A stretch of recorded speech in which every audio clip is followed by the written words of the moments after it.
I'm Lisa Blackwell, and this is Bama-Q Live. And today we've got Bruce with Deep South Sauce Company here to cook up an awesome recipe. He's going to be making steak kebabs and some prosciutto wrapped asparagus with Gouda and roasted red pepper. Bruce, I'm hungry. I can't wait to try this. Go for it. Thanks, Lisa. Hello everybody. What I'm going to do today is make some steak kebabs, and I have some New York strip here from Hassel Cattle Company, and I went ahead and prepared some, but I'm going to do one here real quick for you. It's got a nice, the New York strip's got the fat on the edge here. I'm just going to take that off. We don't need that for the kebab. Normally I'd have my steak a little bit cooler, but we're cooking outdoors today, so it's a little warm and soft. I don't know if you can see that, but what I love about this Hassel Cattle beef is the marbling that you get, right? You see that fat through there. The strip's normally a little bit leaner, but it's got all that marbling. It makes for great flavor. So I'm going to take this and I'm going to cut all my stuff in about 1-inch pieces. Just going to trim some more of this fat off, even it up.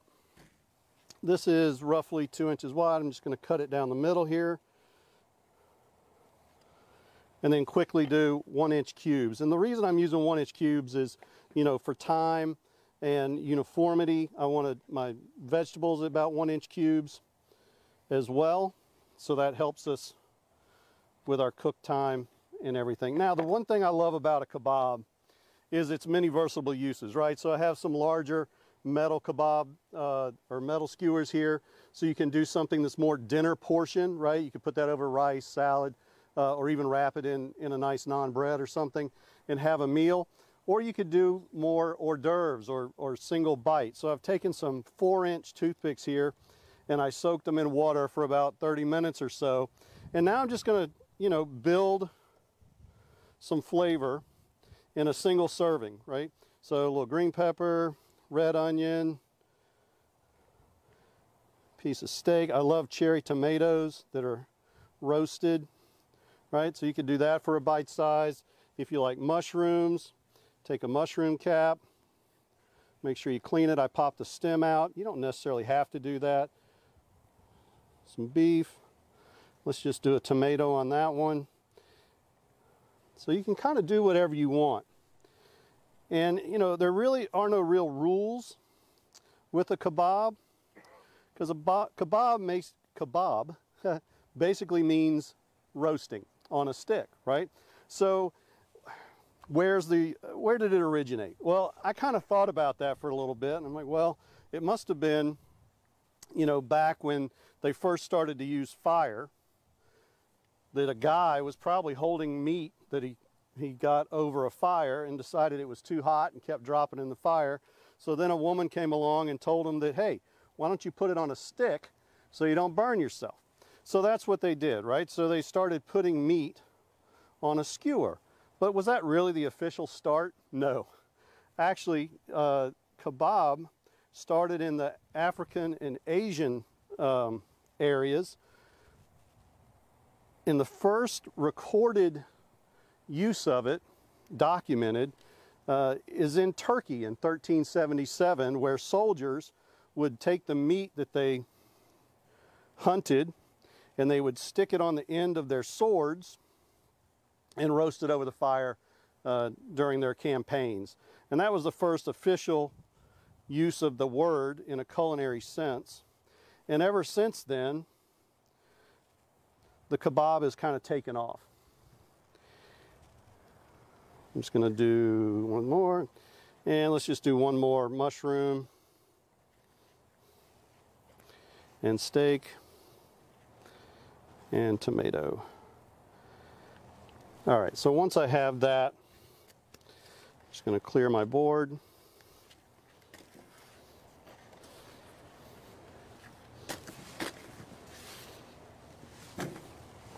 All right, so now that I have my kebabs made, I'm just going to kind of drizzle some oil over it. I'm using grapeseed oil in this case, but you could use a high temp olive oil. Normally I would put salt and pepper, but I have access to this hardened seasoning here, right, for beef, pork, etc. And it has salt, pepper, rosemary, basil, oregano, thyme, cayenne. I mean, that's just all the great flavors that I love. So I'm going to use this hardens and season it like I would with salt and pepper, right? Just use that in place of it. Sprinkle it. Get a nice good coating all over it. And I'm going to rotate these around. And while I'm doing that, I went ahead and set up this Weber gas grill over here to medium-high heat. I think the dome temperature is sitting close to 500. So I got plenty of heat over there to cook this steak at a high temperature. And of course I want to get these steaks, the steak portion, to a nice medium rare. All right, so now let's get these. I just got some extra meat here I'm going to throw on in the back because I can, is really why, and have some nibbles. All right, so what I'm going to do is just take these skewers. I'm going to lay them across the grates instead of with the grates. I'm going to go across with them. Just makes it easier to move it around later. These metal skewers are really nice. Again, if you were using wood, you'd want to make sure you soak them in wood for a while. I mean, water for a while. Get that wood nice and wet so it doesn't burn. All right. Now, one thing I've done, I don't know if you can see it in the background here, is Weber makes a smoker box. So I've put some apple chips in this smoker box. You can see it's been heating up with the grill. So I got all that nice smoke going. So it's just going to add another little kiss of flavor to the meat. All right, just going to put these little single servings on here as well. You can hear that sizzle. I don't know if you can hear that. You can really hear that sizzle. So we're going to let that go, and while we're letting that cook, we're going to get started on our asparagus. Now, where did I leave off with the story of the kebab? So, Lisa off camera asked me earlier, she goes, well, what kind of kebab are you going to make? And I guess she was kind of expecting me to have some, you know, shish kebab or something like that.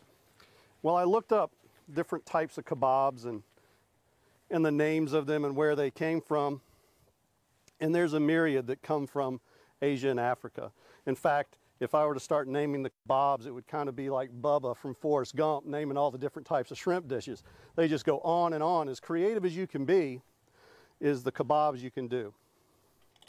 All right, so we're going to do some prosciutto wrapped asparagus with some smoked Gouda and roasted red pepper. Now, what I did ahead of time is prepared some already. I don't know if you can see that. I'll show you a little in again. So, took some asparagus, right? Cleaned and washed them, and I went ahead and trimmed them up. What I want to do is make sure they kind of have the same uniform length. Don't need to use that dirty knife. Use the same length, right? So, just for uniformity, I'm just going to cut these off. All right. Now, I'm going to take between 3 and 4 asparagus. I like the thinner asparagus, especially when I'm using prosciutto. The prosciutto is going to cook really quick, so I want the asparagus to be thin so it cooks quick. If I'm using a thicker asparagus, you might want to use a bacon, right? A thicker bacon. Bacon would also be great for this. Instead, again, I like thinner bacons because they get more crisp, but you can use a thick bacon. So in this case, I'm using prosciutto. And they come with these little sheets between them, which makes it really nice. So what I'm going to do is I'm going to take my 4 asparagus, and I'm going to take some smoked Gouda cheese that I bought from the grocery store in the specialty cheese section. I love the smoked more than just the regular. Cut it into, we'll call it a 1/4-inch ribbon, you know, about the same width as the prosciutto you're going to get. And then I bought a jar of roasted red peppers, so it's already roasted in the jar, and cut those into similar length strips. And it's just going to kind of come in here. And with the prosciutto, you don't need a toothpick. Sometimes with the bacon, I find you might need a toothpick, and you just roll it. And then you have a nice little package, red pepper, cheese, and that cheese is going to melt through there and really hold that stuff together. We'll do one more real quick.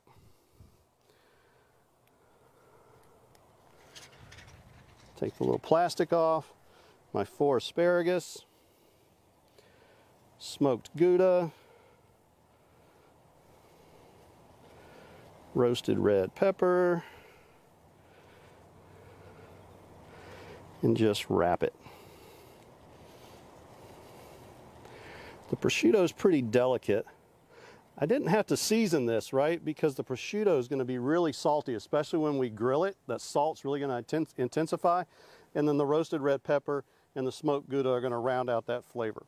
So again, I made some earlier on our little Weber Smoky Joe over here. I've got some cowboy lump charcoal in there that I started already. I love this feature. You can just kind of put the lid right there so you don't have to set it on the ground or anything. And I'm also using grill grates, right? Just to kind of help with the char marks. I love using the grill grates. Seems like it helps on flare-ups and things like that. Especially if you use bacon, you'll get some drippings and you'll get some flare-ups. So now I'm just going to put the asparagus here. Again, I'm using about a medium-high. I temped the grill grates a little earlier. I'm sitting about 450 on the grate. Just kind of put these around. Now these won't take too long to cook, but I want to put the lid back on and get that convection heat going to cook all the way around the asparagus. There we go. All right, so got the asparagus going, got the kebabs going. I'm going to save this. Prosciutto is not cheap, so we're gonna save that for later. Now, what goes great with beef? For me, one of my favorite things to do, that's actually one of my favorite flavors for anything is, well, we start with butter, right? So I'm going to put a stick of butter in here. I got quite a few kebabs, so I'm going to do a stick of butter. What better thing to do than add garlic and rosemary to that? Some of my favorite flavors. So I could, you know, go through the whole chopping and dicing and all that good stuff. But I'm just going to peel these. Garlic here. You just kind of give it a quick smush, and then I just, you know, put my knife at the tip, and sometimes if I hit it right, normally I use my chef's knife, but I grab the paring knife. And one thing, I don't know why I grabbed the paring, my chef knife from Gunter Wilhelm is one of my favorite knives, especially in this Pro Lightning series. I love the Pro Lightning series, even though you can get the beautiful wood handle and all that, but this has it's almost like a non-slip in my hand when we start using it, and it's antimicrobial, right? So it's real easy to clean. So I got my garlic. I'm going to use this little handy dandy garlic press. Push in. Next pieces of garlic. Push that in. Just going to take that off. I kind of smell some stuff going on, so I'm just going to take a look. Oh yeah, that's looking real good. Now I'm double gloved here, so I wouldn't suggest just reaching in and grabbing metal normally, but I do have some heat resistant gloves on underneath my black gloves.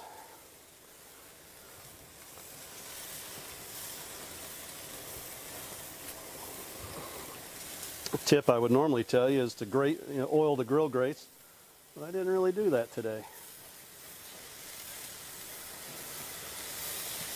This thing about doing live videos, I don't know if you guys can see the char on that. You know, some people say you can't get a good char on a gas grill, but I don't know about you, but I don't know, well, maybe I'm going the wrong way. Let's look at it that way. Look at the char that we're getting on this grill. You can see the smoke back there really going. All right, let's just take a look. Since we're looking, yeah, that cheese is getting nice and gooey, getting a nice vibrant green color on the asparagus, so that's coming along nicely. I better hurry up and get the sauce going. All right, so I got some fresh rosemary out of my garden this morning before we got started over here. Washed it. I'm just gonna pull these off. And I'm going to chop it up.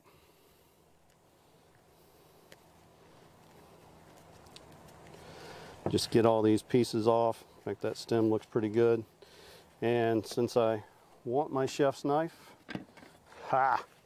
here we go.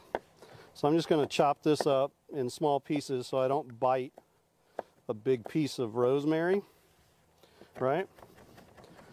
Just want some fine pieces. I'm not looking for precision, just a nice rough chop to break it up. I'm really just trying to give the butter the garlic and rosemary flavor.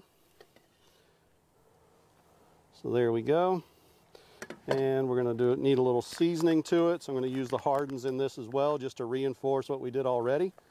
Instead of salt and pepper, I'm going to get this on and start melting that up. I'll go ahead and temp this just to see. Like I said, I want that medium. So I just use my ThermoWorks pen here. Yeah, we're getting nice and ready. That stuff is good, so we'll just kind of clean our board. And we'll just kind of turn this around. I'm looking for like a real rustic, this is, you know, a rustic presentation, right? So I'm just kind of looking to lay these out.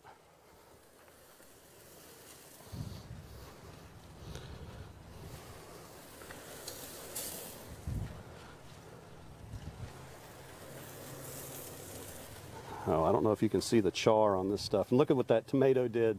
I love roasting the tomatoes, and it kind of gets that heightened, intense sweet flavor in these cherry tomatoes.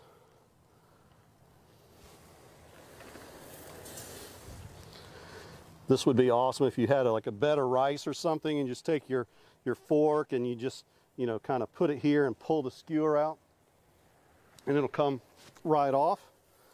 And then of course we have our hors d'oeuvres.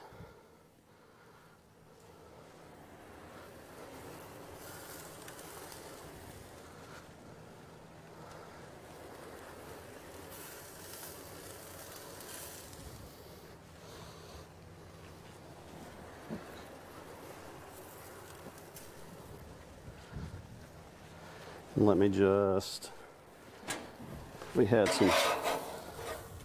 just some loose meat over here. Put that over there. Let that rest while we get this sauce going.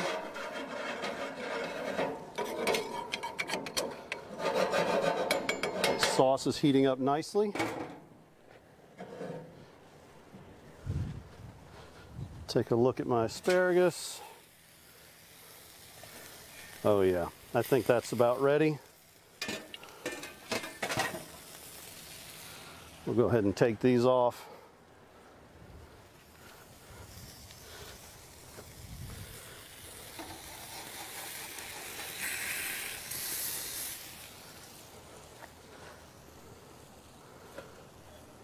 There we go.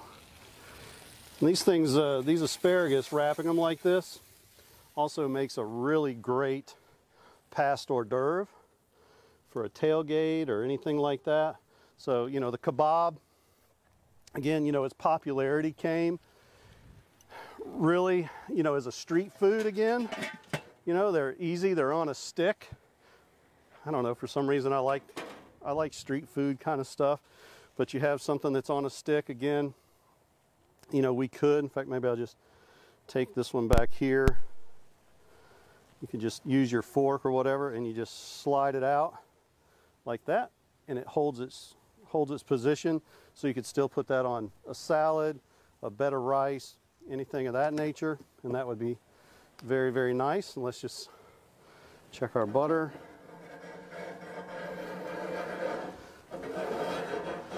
Yep, our butter is about ready. Maybe we could ask Lisa to come in here and try some in just a second.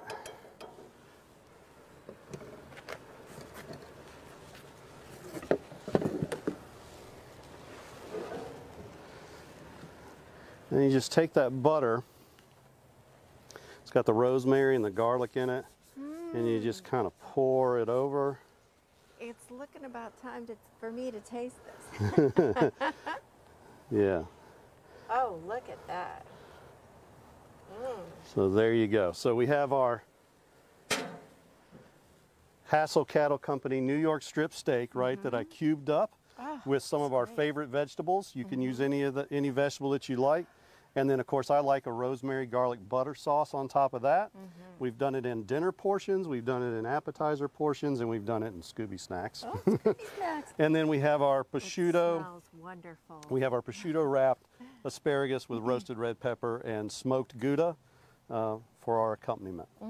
So looks wonderful, I would Bruce. be careful. Maybe you'd try one of the little pieces, but it's going to be hot. It's going to be hot. Do we need to hang on a second here? And No, I think you just need to be a little bit careful. you need to be brave. Yeah, it does have the toothpick. The tomato is going to retain the heat a lot, so when you bite into that, so it might have more heat to it. But the steak and the mushroom should be fine. Yeah. Okay, I'm going to be brave here. Maybe I'll avoid that tomato. Yeah, I can feel the heat on the tomato. Watch that.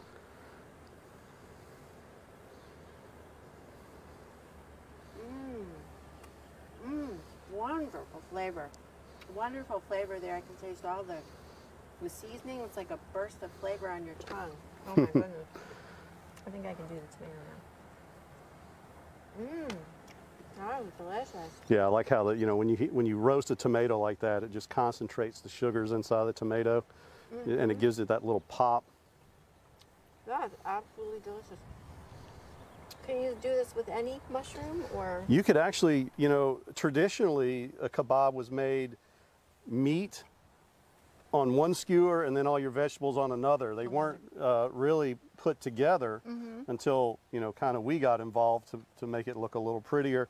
And that's one reason you got to be careful about your seasoning so that your vegetables don't get overcooked or undercooked with your meat. So you could do this with chicken as well, but you have to cook it a lot longer with chicken because you really need to be well done. Yeah, chicken. Shrimp would be good because it cooks really quick. Yeah, that's and the vegetables, most all vegetables you could eat raw anyway, and most people like that crunch. The heat just intensifies that flavor. You could use any, there's a lot of these made with curry and maybe do a teriyaki and stuff like that. And why don't you give the asparagus a shot? Anyone you want to suggest here? It doesn't matter. I like the crunchy ones. The crunchy one. Oh yeah, I like the thinner asparagus. Now that one's hot. I can feel the heat. Yeah.